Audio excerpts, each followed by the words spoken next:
स्वागत है आप सबका। मैं Vivek Bindra, international motivation speaker, leadership consultant, business coach. आपको सफल बनाना मैंने जिम्मेदारी ले ली है। बहुत सारे व्यापारी आज भी मेरे देश में मुंगेरी लाल की तरह काम कर रहे हैं। कौन है मुंगेरी लाल पता है आपको? ये वहां धंधा खोलता है जहां सबका चल रहा है। इसकी जूस की दुकान चल गई, चलो अपनी खोल देते हैं। इसका छल्ली भुट्टा चल गया, मेरा लगा देते हैं। इसकी बिक रही आइसक्रीम तेज, मेरा भी लगा दे आइसक्रीम का ठेला। ये मुंगेरी लाल की तरह धंधे करेंगे तो लोग आएंगे और एक साथ लाइन लगा के। देखिए, धंधा वो होना चाहिए जिसमें दूसरा घुस ना पाए। एक बार और कमान, मोनोपोली कैसे क्रिएट करेंगे? एंट्री बैरियर खड़ा करके। क्या होता है एंट्री बैरियर? आज कमाल का फॉर्मूला देने जा रहा हूं।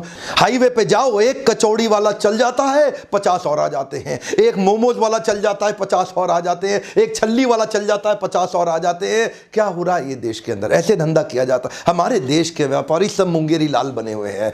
आज वही मुंगेरी लाल को बाहर निकालूंगा। मैं आपसे बात कर रहा हूं, ध्यान देना। व्यापार ऐसा करूं कि दूसरा घुस ना पाए। अपने बिजनेस को एक मोनोपोली अपनी मार्केट में कैसे क्रिएट जानना चाहते हैं? कुछ टिप्स देने जा रहा हूं। मेरा पहला टिप है, मैं जो आपके सामने टेक्निक्स दे रहा हूं उनको बोलते हैं एंट्री बैरियर। क्या कहते हैं? Entry barrier. अपने व्यापार को कुछ ऐसा बना दो कि दूसरा वाला पीछे से घुस ना पाए। ये देखिए, ये नीला समुद्र है, ये लाल समुद्र है। इधर सब के सब आपस में लड़ रहे हैं। इसने एक बैरियर क्रिएट किया, ये आगे निकल गया, बाकी पीछे रह गए। अपने व्यापार में आगे निकलना चाहते हो? सारे टिप्स देखना ध्यान से। ये आगे निकल गया, बाकी पीछे, आपस में एक दूसरे कट थ्रोट। क्या बोल रहे हैं? कट थ्रोट, एक दूसरे का गला काटने में लगे। क्या आपके साथ भी डिस्काउंट देना पड़ता है आपको?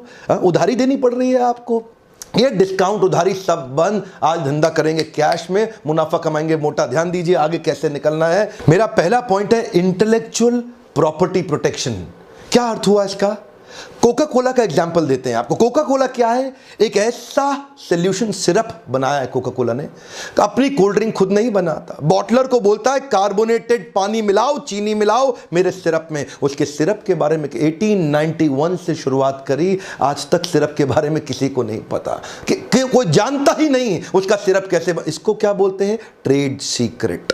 एक्चुअल फॉर्मूला आज तक कुछ ही गुमनाम लोगों को पता है, और वो गुमनाम कौन है? उनका कोई नाम नहीं, उनकी कोई पहचान नहीं।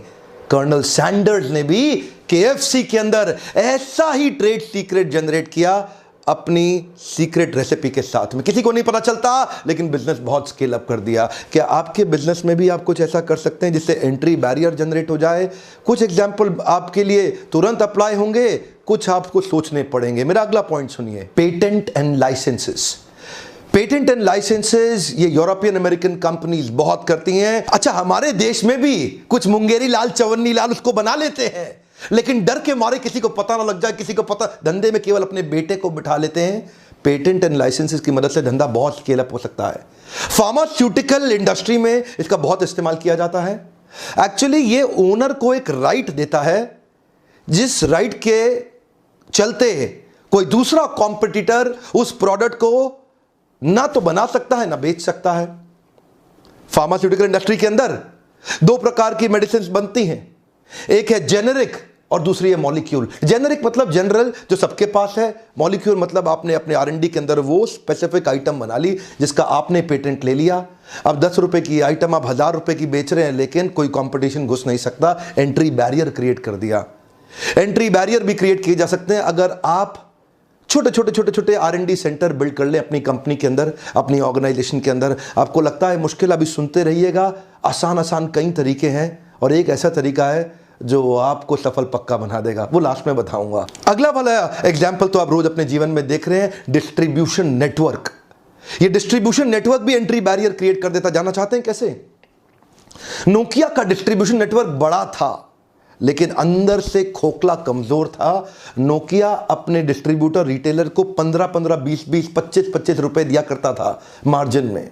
लोग इंतजार कर रहे थे कोई आ जाए नोकिया को पीटने के लिए, रिटेलर, क्योंकि रिटेलर थके हुए थे।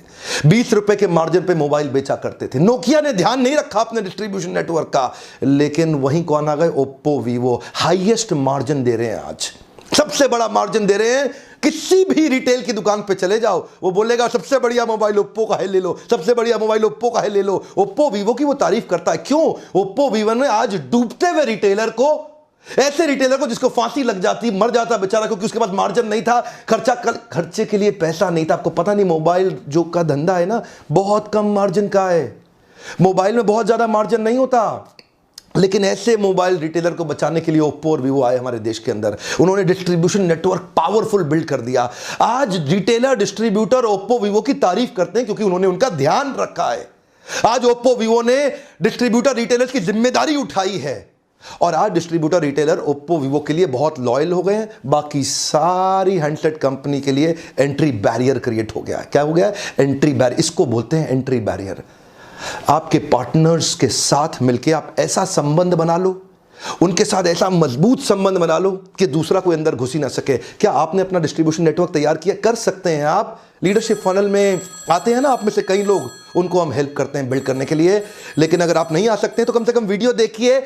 बहुत तरीके हैं एंट्री बैरियर बिल्ड करने के। मैं कुछ और बताने जा रहा हूं। जब सैमसंग और नोकिया एक के बाद एक रिटेलर को घाव पे घाव दिए जा रहे थे और उस पर नमक छिड़क के मुस्कुरा रहे थे, हमारा मोबाइल अपने आप बिकता है, रिटेलर क्या बेचेगा, तभी उनके घाव पे, उनके जख्म पे मरहम लगाने के लिए करण अर्जुन की तरह आए ओप्पो वीवो, जिन्होंने आकर डिस्ट्रीब्यूशन नेटवर्क बनाया। वो मां बोलती थी ना, मेरे करण अर्जुन आएंगे, मेरे करण अर्जुन आएंगे, मेरे करण अर्जुन आएंगे, मेरे करण अर्जुन आएंगे, मेरे करण अर्जुन आएंगे। आ गए ओप्पो और वीवो, ऐसा डिस्ट्रीब्यूशन नेटवर्क को एम्पावर किया।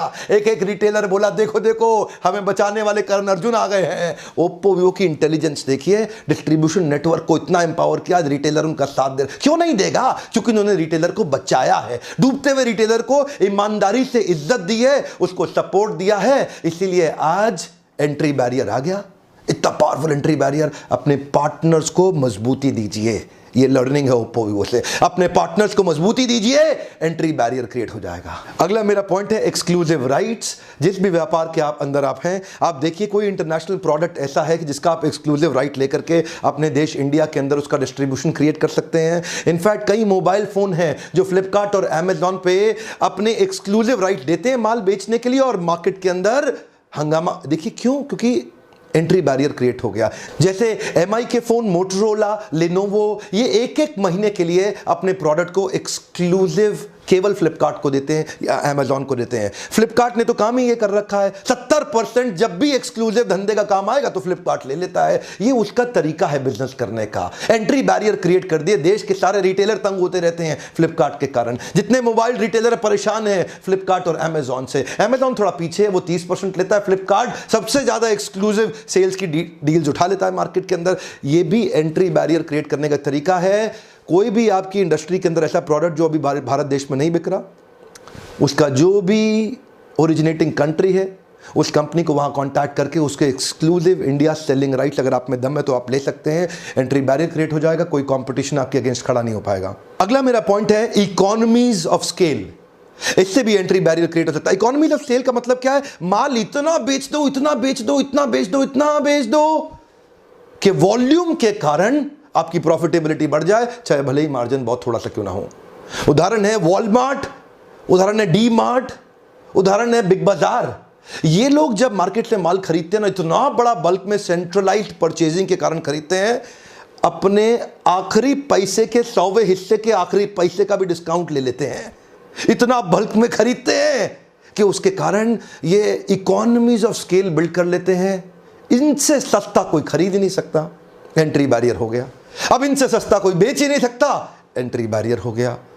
आप अपने बिजनेस को बहुत बड़ा करके, मार्जिन्स कम करके, ऐसा प्राइस मार्केट में ऑफर कर सकते हैं जिसमें एंट्री बैरियर क्रिएट हो जाए और कोई और। यही तो डील रहती है इसकी बिग बाजार की। आप सोचते होंगे इतना माल सस्ता कैसे दे देता है, यही तरीका है उनका। या फिर डी मार्ट भी कर रहा है, अब इस समय बहुत तेजी से ग्रो कर रहा है हमारे देश के अंदर। अगला एग्जाम्पल, ये थोड़ा हर आदमी नहीं कर सकता, इसको बोलते हैं हाई कैपिटल इन्वेस्टमेंट।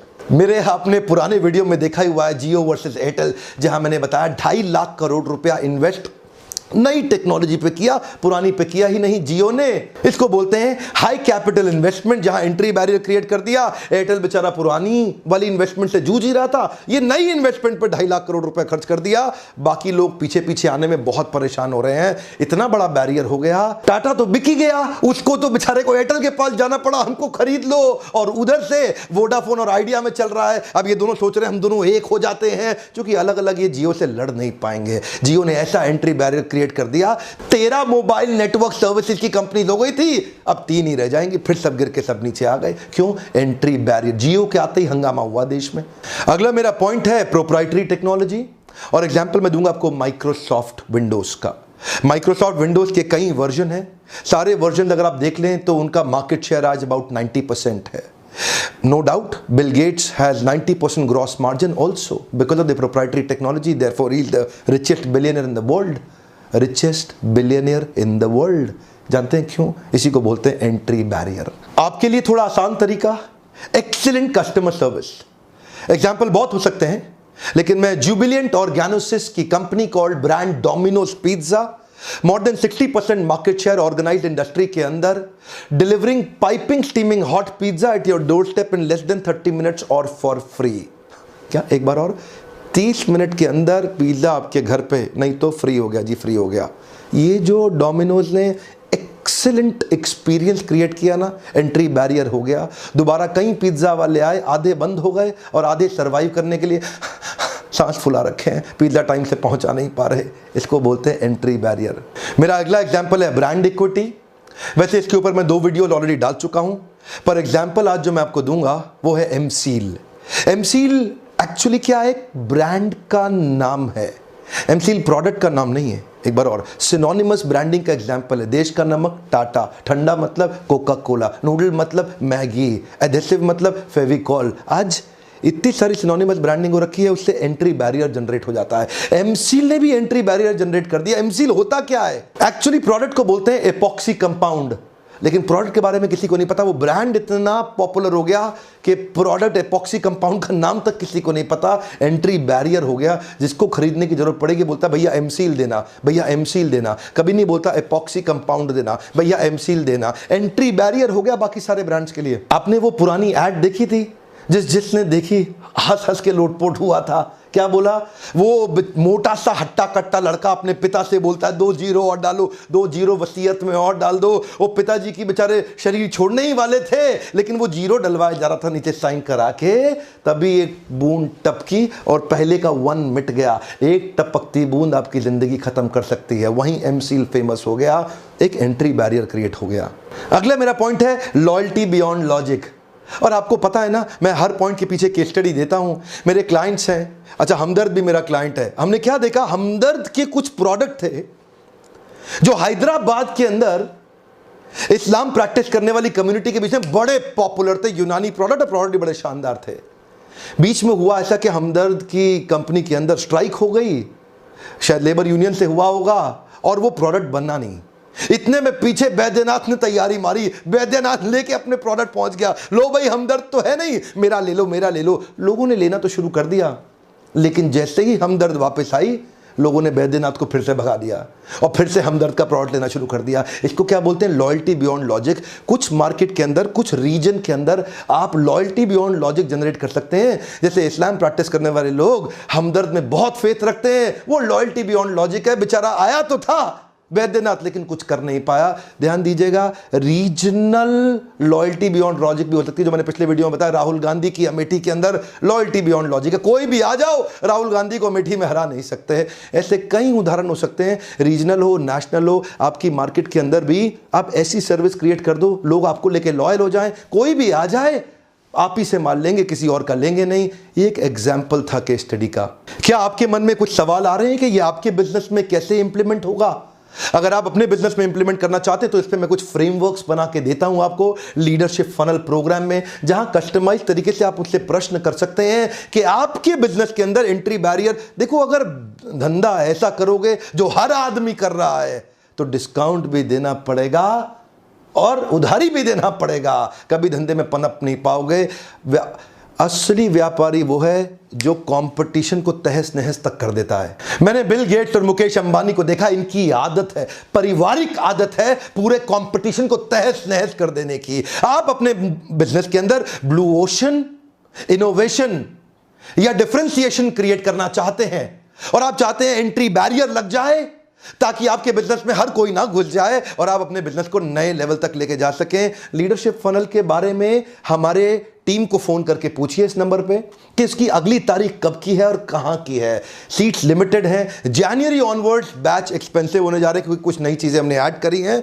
अभी अगर बचे हुए नवंबर या दिसंबर के बैच में आप आते हैं तो आपको स्पेशल फायदा होगा। देखिए, एक बात तो आप जानते हैं, कुछ भी वीडियो क्यों ना हो, मैं कुछ ना कुछ केस स्टडी के माध्यम से ही उस वीडियो को समझाता हूं, टॉपिक को समझाता हूं। आज भी हर पॉइंट में आपने ध्यान दिया होगा, कोई ना कोई कंपनी का, कॉर्पोरेट का एग्जांपल और केस स्टडी देके उस पॉइंट को एक्सप्लेन किया। यही मेरी स्पेशलिटी है जिसके लिए आप हर बार आइए और इन पावरफुल वीडियोस को देखिए। आज का मेरा प्रश्न बड़ा सीधा सा है, अगला कौन सा केस स्टडी देखना चाहते हैं खुल के बताइए। कुछ मैं तुरंत बना देता हूं, कुछ को बनाने में समय ले रहा हूं। मैं जानना चाहता हूं मेरे व्यूअर्स के बीच में सबसे पॉपुलर केस स्टडी कौन से बनाने की डिजायर है, जो आप मुझे कम्युनिकेट करते हैं। सबसे ज्यादा वोट आप कौन सी पॉपुलर केस स्टडी को देना चाहेंगे, मैं नीचे जाके पढ़ूंगा। जो केस स्टडी आपकी इच्छा हो, एक दूसरे के कमेंट पे भी आप कमेंट कर सकते हैं। और प्रयास मैं करूंगा तुरंत सबसे ज्यादा डिमांडेड केस स्टडीज पे अपना अगला वीडियो बनाने के लिए। मेरा पर्पस है मैं ऑथेंटिक एंटरप्रेन्योरशिप और कॉर्पोरेट लीडरशिप इस देश में बिल्ड करूं। अगर इस प्रकार की वीडियोस आपको पसंद है, तुरंत थम्स अप, लाइक दीजिए, मेरा भी उत्साह बढ़ता है। शेयर हर उस व्यापारी को करिए व्हाट्सएप ग्रुप में जिसको इस प्रकार के वीडियो से एक मैं रिक्वेस्ट कर रहा हूं, कुछ आपका नहीं लगना, यही शेयर का बटन है, व्हाट्सएप पे दबा दो और अलग अलग ग्रुप्स में डालो ताकि लोग इनको देख के उनका फायदा हो सके। हमारे देश के व्यापारियों का मेरा पार्टनर बनने के लिए, वीडियोस देखने के लिए आपका फिर से धन्यवाद।